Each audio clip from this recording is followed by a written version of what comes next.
Bismillahirrahmanirrahim. Assalamualaikum. I'm Hafiz Muhammad Uwaiskani and you are watching my YouTube channel that is free learning for all exams. And today we are going to learn the operant conditioning of BF scanner. इससे पहले हम जो है behaviourism की classical conditioning जो है वो पढ़ चुके हैं और आज हम ऑपरेंट कंडीशनिंग जो बिहेवियरिज्म की एक मोस्ट इम्पॉर्टेंट थ्योरी है उसको पढ़ेंगे। एग्ज़ाम के अंदर ये सवालात बहुत इम्पॉर्टेंट है और इंटरव्यू के अंदर भी ये सवालात जो हैं आपको बहुत काम आएंगे। तो ये जो कॉम्प्रिहेंसिव वे के अंदर आपको चीज़ें बताई जाती हैं, इसके अंदर से अगर आपको किसी किस्म का भी सवाल हो then you can contact me on my given number, और if you want to enroll in this course then you can also contact on the given number. So let's start the topic. Yes, operant conditioning. What is operant conditioning? Operant conditioning क्या थी और क्यों इसका जो है दिमाग के अंदर आया BF स्कैनर को? तो उसके कुछ सवालात थे। Why do teachers give starts और stars on children's workbook? मतलब टीचर जो है बच्चों के ऊपर या उसकी वर्क बुक के ऊपर स्टार्स क्यों देती है? Why do parents clap happily when their child utters the first words that nobody else can decipher?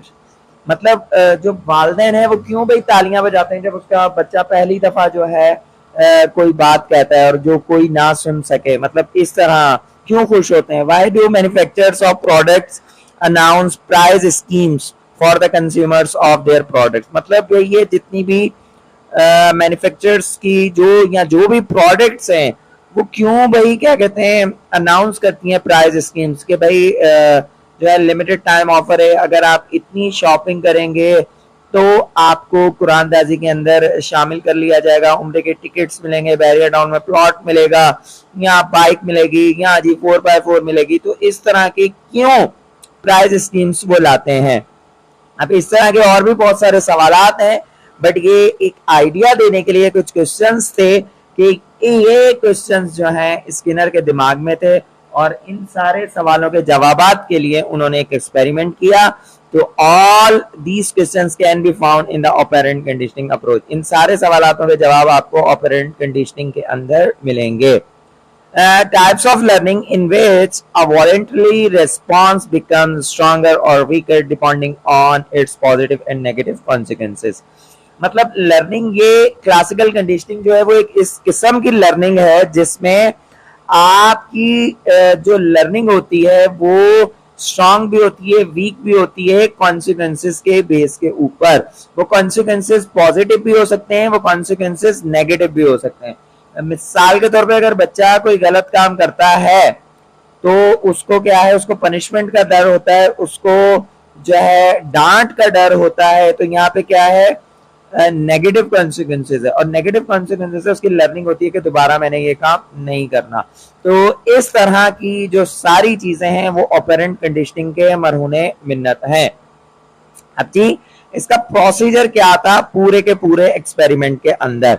A special apparatus usually known as Skinner box. अब जो ऑपरेंट कंडीशनिंग है वो किस चीज के ऊपर एक्सपेरिमेंट हुआ? वो है स्किनर बॉक्स। ठीक है, कि आपको पता होना चाहिए। Laboratory animals learn to pierce a liver so that food is delivered to them. अब ये जो सारा एक्सपेरिमेंट हुआ था ये लेबोरेटरी के अंदर हुआ था और फूड जो था, फूड एक रैट को दिया जाता था और उस बेस के ऊपर एक बॉक्स बनाया हुआ था जो कि अभी हम आगे डिस्कस करने वाले हैं कॉम्प्रिहेंसिव वे के अंदर। उस बॉक्स के अंदर एक चूहे को रखा गया था और चूहे से जो है उसको खाना दिया जाता था, उसके कुछ रूल्स एंड रेगुलेशंस बनाए गए थे, उसके बेस के ऊपर ये सारा एक्सपेरिमेंट हुआ था और स्किनर ने ये सारी ऑब्जर्वेशंस की थी। The animal operates on the environment as a result of its behavior. It may be rewarded or punished. ठीक है, तो जो है एनिमल जो है वो सीखता था माहौल से के उसने कौन सा बिहेवियर रखना है। ठीक है, माहौल से किस तरह सीखता था, या तो उसको रिवॉर्ड मिलता था या पनिश मिलता था। तो रिवॉर्ड क्या था एक्चुअली इस पूरे एक्सपेरिमेंट के अंदर? फूड था। The consequences determine the response will be repeated or not. जो consequences होते हैं किसी भी एक्शन के वो डिपेंड करते हैं कि उसका कॉन्सिक्वेंसेस क्या आ रहा है। रिवॉर्ड मिल रहा है या पनिशमेंट मिल रही है। उससे फिर क्या होता है, शेपिंग होती है। शेपिंग किस चीज की, successive approximation of a required or desired response are reinforced until the response fully learn. Shaping का मतलब क्या होता है कि फिर वो जो भी कॉन्सिक्वेंसेज है वो आपकी पूरी शेप करते हैं जब तक आप उससे 100% सीख ना लें। मतलब एक काम आप कंटिन्यूसली करते हैं, इतनी प्रैक्टिस करते हैं कि आप उससे बहुत अच्छे तरीके से सीख जाएं, ताकि फिर आपको बाद में जो है उन चीजों की जरूरत ना पड़े।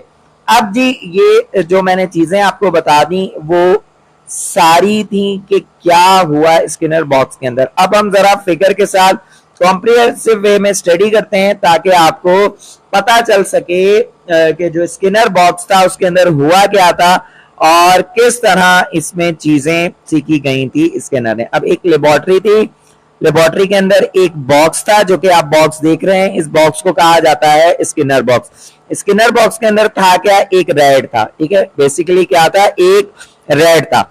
उसके सामने दो जो थी जो दो किस्म के बटन थे। ठीक है, एक था आपके पास व्हाइट, ठीक है, ये ग्रीन है, और दूसरा है रेड।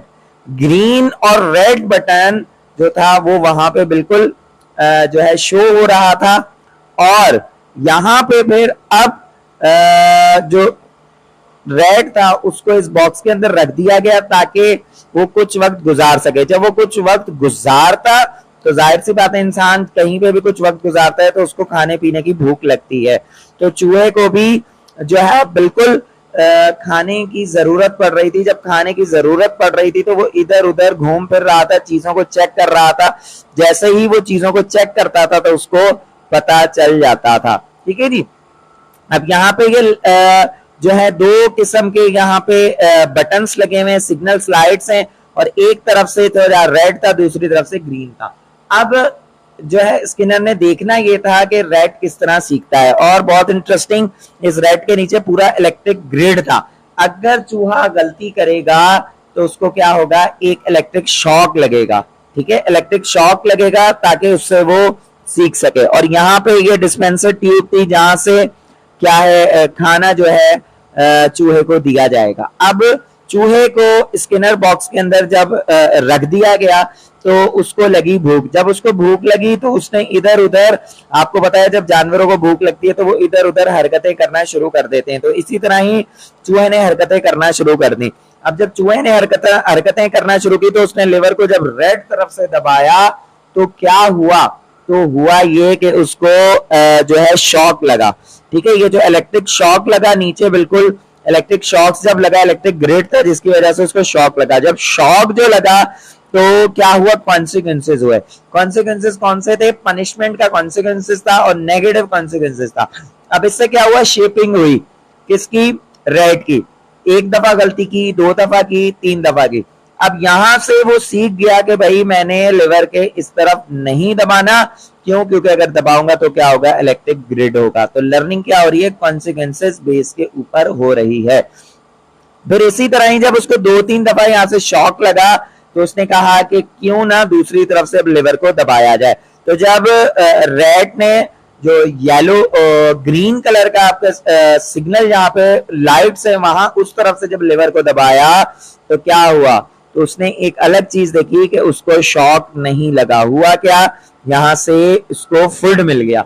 फूड जब अंदर आ गया तो चूहे ने तो बड़ी खुशी खुशी खाया। फिर जब वक्त गुजरा तो उसको फिर जो है इसी तरह ही भूख लगी। तो उसको भूख लगी तो उसने कहा कि अब मैं क्या करूं, तो उसने फिर जो है ग्रीन तरफ आके, ग्रीन तरफ लिवर जब दबाया तो उसको फिर जो है यहाँ से फूड मिला। तो इस तरह उसको जो है फूड मिला और उसको पता चल गया कि ग्रीन साइड के ऊपर से लिवर दबाया जाएगा तो यहाँ से फूड मिलेगा। अब एक दो दफा गलती करने से उसको फिर रेड साइड पे दबाने से उसको फिर क्या हुआ, उसको इलेक्ट्रिक शॉक्स लगे। जब इलेक्ट्रिक शॉक्स लगे तो क्या हुआ, कॉन्सिक्वेंसेज हुआ। रेड तरफ से लीवर को दबाएगा तो उसको शॉक लगेगा, ग्रीन तरफ से दबाएगा तो उसको फूड मिलेगा। ग्रीन तरफ से उसको रिवॉर्ड मिल रहा है फूड का जो कि कॉन्सिक्वेंसेज, और दूसरी तरफ से उसको लग रहा है शॉक रेड कलर तरफ से। तो अब ये दोनों क्या है, कॉन्सिक्वेंसेज है। तो कॉन्सिक्वेंसेज बेस के ऊपर उसकी लर्निंग ये हुई कि रेड तरफ से अगर मैं दबाऊंगा तो मुझे इलेक्ट्रिक शॉक्स लगेगा, और अगर मैं ग्रीन तरफ से लिवर को दबाऊंगा तो मुझे फूड मिलेगा। तो ये क्या हुआ, यही स्किनर कहते हैं कि इंसान की जो बिहेवियर है वो आप कंट्रोल कर सकते हैं कॉन्सिक्वेंसेस बेस के ऊपर। तो ये पूरा एक्सपेरिमेंट, ओरिजिनल एक्सपेरिमेंट जो स्किनर का था वो ये था। फिर इसी एक्सपेरिमेंट की जो है एप्लीकेशंस बहुत हुई, और अब हम वो एक्सपेरिमेंट्स की जो एप्लीकेशंस है वो देखते हैं। उससे पहले यहाँ पे कुछ टर्म्स है वो आप देख लें। एक्यूजेशन, एक्यूजेशन का मतलब क्या होता है, ये इंपॉर्टेंट है। हर थ्योरी के साथ कुछ जो इंपॉर्टेंट टर्म्स होते हैं वो रिलेटेड होते हैं, और उनकी मैं अलग से एक पूरी स्लाइड बना के आपको समझाता हूं ताकि आप परेशान ना हो जाएं। आपको पूरे एक्सपेरिमेंट्स का तो पता है मगर उन टर्म्स का नहीं पता, और वो आपके सामने आए और आप परेशान हो जाएं। तो इस वजह से मैं आपको बता रहा हूं कि एक्यूजेशन, एक्यूजेशन क्या है। ठीक है, initially the response rate following reinforcement may be slow but at one state it increases to the maximum acquisition. Acquisition का मतलब क्या होता है, सीखना। ठीक है, एक्यूजेशन सीखता बेशक इंसान बिल्कुल स्लो स्लो है, जैसा कि जो रेड था, रेड ने भी सीखा बिल्कुल स्लो स्लो। जब उसको भूख लगी तो उसने रेड कलर का लिवर दबाया तो उसको इलेक्ट्रिक शॉक लगा, दूसरी तरफ से उसको फूड मिला। तो ये उसने क्या सीखा, स्लो स्लो सीखा। बट एक ऐसी स्टेज आ गई जिसमें उसकी मैक्सिमम एक्यूजेशन आ गई कि भाई उसको पता चल गया मुझे भूख लगेगी तो मैंने ग्रीन तरफ से लिवर को दबाना है, और उसको पता चल गया कि अगर मैंने ये नहीं दबाया और रेड कलर से दबा दिया तो मुझे क्या होगा, मुझे इलेक्ट्रिक शॉक्स लगेगा। तो इसे कहते हैं एक्यूजेशन। एक्यूजेशन इंसान सीखता है। और उसके बाद है एक्सटेंशन। एक्सटेंशन का मतलब क्या है, if reinforcement is withheld the response rate decreases and finally no response is shown. अगर रीइंफोर्समेंट मतलब क्या कहते हैं, रेस्पॉन्स रेट क्या होगा, कम होता जाएगा। मिसाल के तौर पे इधर ही मैं आपको एक एग्जांपल देता हूं कि अगर उसी चूहे को रेड जो है तरफ से जब वो लिवर दबा रहा था उसको एक दफा शॉक लगा, उसके बाद अगर वो दूसरी दफा दबाता तो शॉक कम हो जाता, तीसरी दफा दबाता शॉक और कम हो जाता। तो इस तरह अगर रेस्पॉन्स रेट कम होता जाएगा तो क्या होगा, वो जो उसकी लर्निंग होगी वो एक्सटेंशन हो जाएगी, खत्म हो जाएगी बिल्कुल। तो इस तरह अगर आप कोई भी चीज खत्म करना चाहते हैं लर्निंग के हिसाब से तो आप एक एक्सटेंशन भी कर सकते हैं। चलें इसकी दूसरी एग्जांपल देता हूं। अगर बच्चा जो है घर से होमवर्क करके नहीं आता, बच्चा घर से होमवर्क करके नहीं आया, आपने क्या किया, उसको रिवार्ड भी दे सकते हैं, आप उसको पनिश भी कर सकते हैं। अब क्या होगा, कॉन्सिक्वेंसेस बेस के ऊपर आ जाएगा बच्चा, एक होगी पनिशमेंट, दूसरी होगा रिवार्ड। तो अब अगर आप उसको पनिशमेंट कर रहे हैं तो क्या होगा, उसके दिमाग में आएगा कि भाई मुझे पनिशमेंट मिलती है तो अब मैं क्या करूं, अब मेरी वो जो आदत है वो क्या करूं, खत्म कर दूं और मैं जो हूं होमवर्क करके आऊं। तो वो जो उसकी आदत है वो क्या हो रही है, एक्सटेंशन हो रही है। बट अगर टीचर ने स्टूडेंट को एक दफा मारा बट दो दफा नहीं मारा, तीन दफा नहीं मारा, तो क्या होगा, वो जो उसकी आदत बनी हुई थी, बिहेवियर बना हुआ था, वो खत्म हो जाएगा क्योंकि रेस्पॉन्स रेट क्या हो गया, कम हो गया। तो रेस्पॉन्स रेट कम होने की वजह से वो जो बिहेवियर होता है वो बिल्कुल खत्म हो जाता है। उसके बाद अगला ड्राम है हमारे पास रीइंफोर्समेंट। तो रीइंफोर्समेंट क्या है, increasing the probability that preceding behaviour will be repeated through a stimulus. Reinforcement का मतलब होता है कि प्रोबेबिलिटी इंक्रीज हो जाती है एक बिहेवियर की कि अगर कोई स्टिमुलस उसको दिखाया जाएगा तो उसका जो है रेस्पॉन्स यही होगा। मिसाल के तौर पे अगर बच्चे को आप रिवॉर्ड देंगे तो वो क्या करेगा, उसकी रीइंफोर्समेंट और ज्यादा होगी। अगर आप बच्चे को रिवॉर्ड नहीं देते तो हो सकता है उसकी जो लर्निंग है या रीइंफोर्समेंट है वो उतनी तेजी से ना हो। तो रीइंफोर्समेंट का मतलब होता है कि सिमिलर स्टिमुलस आप बच्चे को दिखाते हैं, रिवॉर्ड देते हैं। एक दफा उसने अच्छा पोजीशन लिया, आपने रिवॉर्ड दिया, दूसरी दफा पोजीशन लिया, आपने रिवॉर्ड दिया, तीसरी दफा पोजीशन लिया, रिवॉर्ड दिया। तो रिपीटेड जब आप करते हैं एक स्टिमुलस के साथ तो फिर प्रोबेबिलिटी बढ़ जाती है कि बच्चा दोबारा भी मेहनत करे और उसके दिमाग में ये होगा कि मुझे रिवॉर्ड मिलेगा। तो इसे कहते हैं रीइंफोर्समेंट। अच्छा जी, पॉजिटिव रीइंफोर्सर। रीइंफोर्सर क्या होते हैं, जो कि आपके रेस्पॉन्स को क्या करें, बढ़ाएं। ठीक है, मतलब रीइंफोर्सर आपके पॉजिटिव भी होते हैं, नेगेटिव भी होते हैं। अब पॉजिटिव क्या होते हैं, मिसाल के तौर पे अगर बच्चा जो है, अब दूसरी हम एग्जांपल लेते हैं, क्लासरूम की बहुत एग्जांपल दे दी है, असेंबली की तरफ चले जाते हैं। तो असेंबली के अंदर अगर आप बच्चों को देखते हैं कि किस बच्चे की सारी कॉपीज फेयर है, ठीक है, सारी कॉपीज फेयर है, तो आपने क्या किया, जिस बच्चे की सारी कॉपीज फेयर है आपने सब स्टूडेंट्स को कहा कि उसके लिए क्लैप करें। अब जो वो क्लैप था वो था पॉजिटिव रीइंफोर्सर, ठीक है, क्लैप क्या था, पॉजिटिव रीइंफोर्सर था, जिससे रिस्पॉन्स क्या आया कि बच्चा हमेशा अपनी कॉपीज फेयर करेगा। तो ये है पॉजिटिव रीइंफोर्सर। इसी सिचुएशन को दूसरी तरफ जाते हैं, negative reinforcer. Stimulus was removal reinforcer and leads to a higher likelihood and that response bringing about the removal will be repeated। अब नेगेटिव रीइंफोर्सर का मतलब क्या होता है कि जरूरी नहीं है कि आप बच्चे को कोई पॉजिटिव चीज दें। पॉजिटिव चीज तो क्या थी, रिवॉर्ड था, या आपने क्लैपिंग करवा दी उसी असेंबली के अंदर। बट उसी असेंबली के अंदर अगर आप बच्चे को क्या कहें, आप बच्चे को वहां पे सजा दें, लेट सपोज, एग्जाम्पल दे रहा हूं मैं आपको सिर्फ समझाने के लिए, बच्चे को सजा दें और उसको कहें कि आपने जो है अब अपना जो है कॉपीज पूरी फेयर करके आनी है, तो वो बच्चे के लिए वो पनिशमेंट क्या होगी, वो नेगेटिव रीइंफोर्सर होगी, वो नेगेटिव रीइंफोर्सर होगी। और इससे क्या होगा, बच्चे का काम, बच्चे की कॉपीज जो है दोबारा फेयर होंगी वक्त के ऊपर। तो पॉजिटिव और नेगेटिव रीइंफोर्सर दोनों होते हैं। सिचुएशन ये है कि आप कौन सा रीइंफोर्सर यूज करते हैं। अब the application of classical conditioning in everyday life, classical conditioning जो है इसकी हम बात कर रहे हैं ऑपरेंट कंडीशनिंग, ठीक है। तो ऑपरेंट कंडीशनिंग, यहाँ पे ऑपरेंट कंडीशनिंग की आप किस तरह जी ये कह सकते हैं कि आप उसको डेली लाइफ के अंदर किस तरह उसको अप्लाई कर सकते हैं। तो सबसे पहले चाइल्ड रेयरिंग, क्लासरूम मैनेजमेंट। अब क्लासरूम मैनेजमेंट कर सकते हैं, टीचिंग स्किल्स कर सकते हैं। मिसाल के तौर पे आपने कोई स्किल्स पढ़ाना है तो आप ऑपरेंट कंडीशनिंग कर सकते हैं। जो बच्चा ये, अगर let suppose if you are practising more than 1 hour for speaking, then you will give a fair copy from the side of teacher in the form of reward। तो अगर कोई बच्चा किसी स्किल सिखाना चाहते हैं तो आप उसको कहते हैं कि मैं आपको एक फेयर कॉपी अपनी तरफ से इनाम दूंगा, तो उसका स्किल्स वो आप सीख सकते हैं। आप क्या कर रहे हैं, उसका जो लर्निंग है वो रिस्पॉन्स के साथ कनेक्ट कर रहे हैं। लर्निंग जब रिस्पॉन्स के साथ कनेक्ट होगी तो बच्चा ऑटोमेटिकली सीखेगा। क्लासरूम मैनेजमेंट, मिसाल के तौर पे आप क्लास के अंदर डिफरेंट ग्रुप्स बनाते हैं और कहें जी आपने क्लासरूम की मैनेजमेंट करनी है, सफाई सुथराई, चीजों की सेटिंग सारी आप लोगों ने करनी है। डिफरेंट ग्रुप्स बने हुए, अब हम हफ्ते के बाद सारे ग्रुप्स को देखेंगे कौन सा ग्रुप जो है बहुत अच्छे तरीके से करता है, तो उसको हम रिवॉर्ड देंगे। और एक तरफ से बच्चे को रिवॉर्ड मिल रहा है और यही सिचुएशन दूसरे ग्रुप के लिए क्या होगी, नेगेटिव रिइंफोर्सर होगी कि उनको रिवॉर्ड नहीं मिला। जब रिवॉर्ड नहीं मिला तो वो भी अच्छी कोशिश करेंगे और जो है वो भी ज्यादा से ज्यादा अपने जो है कॉन्सिक्वेंसेस की वजह से अपने जो बिहेवियर है वो सीधा करेंगे। तो इस तरह जो टीचर है वो क्लासरूम के अंदर, स्कूल सेटिंग्स के अंदर जो ऑपरेंट कंडीशनिंग है उसको अप्लाई कर सकता है बिल्कुल आसानी के साथ, क्योंकि ये कोई इतनी डिफिकल्ट नहीं है।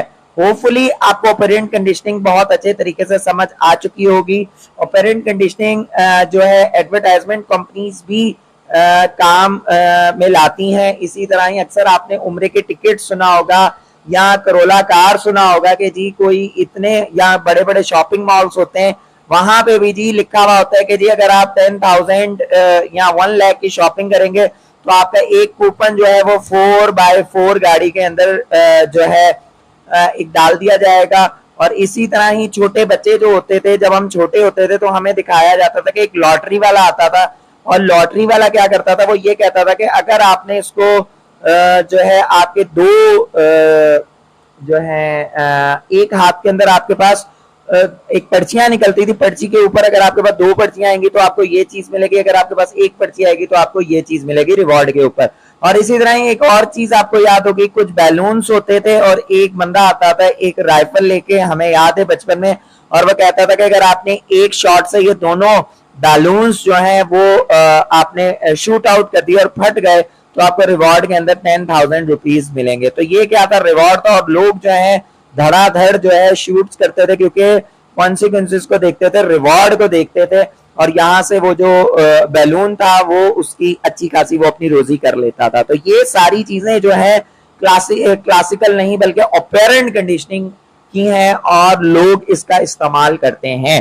So hopefully you have learned a lot. If you have any question, you can ask me on my given number.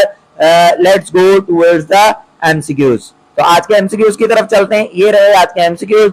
Kindly video को पॉज कीजिए, राइट ऑप्शन अपने पास लिखिए और उसके बाद फिर दोबारा वीडियो को आप जो है प्ले कर सकते हैं. सो होपफुली आपने जो है अपने राइट ऑप्शंस लिख लिए होंगे. अब हम चलते हैं राइट ऑप्शंस की तरफ. ये रहे आज के राइट ऑप्शंस. आपके एनी हाउ जो एमसीक्यूज हैं वो 4 सही होने चाहिए. 4 एमसीक्यूज आपके लाजमी तौर पे सही होने चाहिए. अगर आपके 4 एमसीक्यूज सही नहीं है तो काइंडली वीडियो को दोबारा देखिए और सीखिए. और in last, thanks for watching. Like and subscribe my YouTube channel, that is free learning for all exams. And if you want to enroll in this course, then you can contact me on my given number. Inshallah Taala we will meet with new lecture. Till that time, Khuda Hafiz. Bye bye.